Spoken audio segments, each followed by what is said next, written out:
One thing that stuck out to me as really odd during this entire lead up to Mania is that even though they've announced that you're going to be working with Bad News Brown, you don't work with him a single time on the way to Mania on the house Yeah, on the house that shows. was weird.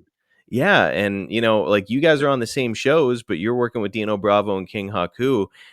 So I mean, do you know why that would have been the case?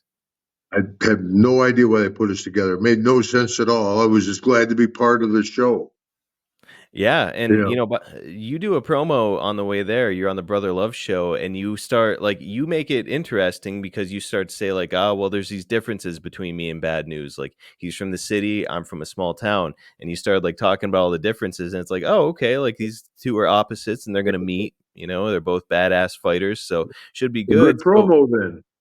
yeah, it sort of saved the angle because like really it's DiBiase on the same card. He's working with Beefcake, and it's just a cold rivalry. There's nothing on TV to show fans like why they're upset at each other. It just happened. So Wow. really, I think that promo on the Brother Love show kind of got people excited about this.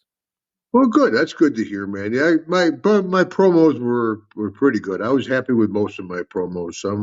There's some of them on YouTube. Oh my gosh.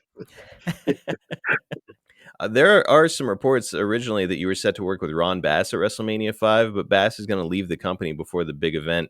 What were your experiences like around Ron? Did they talk to you at all about a feud with him?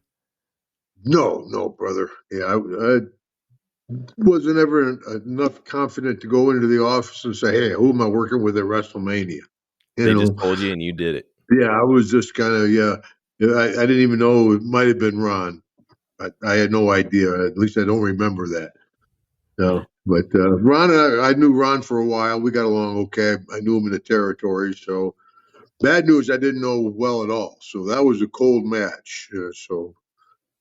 Yeah, I hadn't worked with him at all. And of course, as you know, I don't know if you've watched the tape. At the end of the match, the booger. I have a booger come out, man, and things like this, and I'm the booger's flipping around like.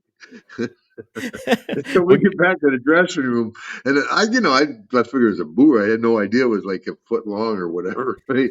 And I get back, and bad news is keeps kind of high. Well, Jesus Christ, that kind of took away from everything. I'm like, what? Well, that damn booger's hanging out of your nose. is he saying that the booger got over more than the match? Yeah, well, it says a lot about the match. Yeah, really. So you have some confidence in The yourself, booger man. I'm stole sure the it was show. fine.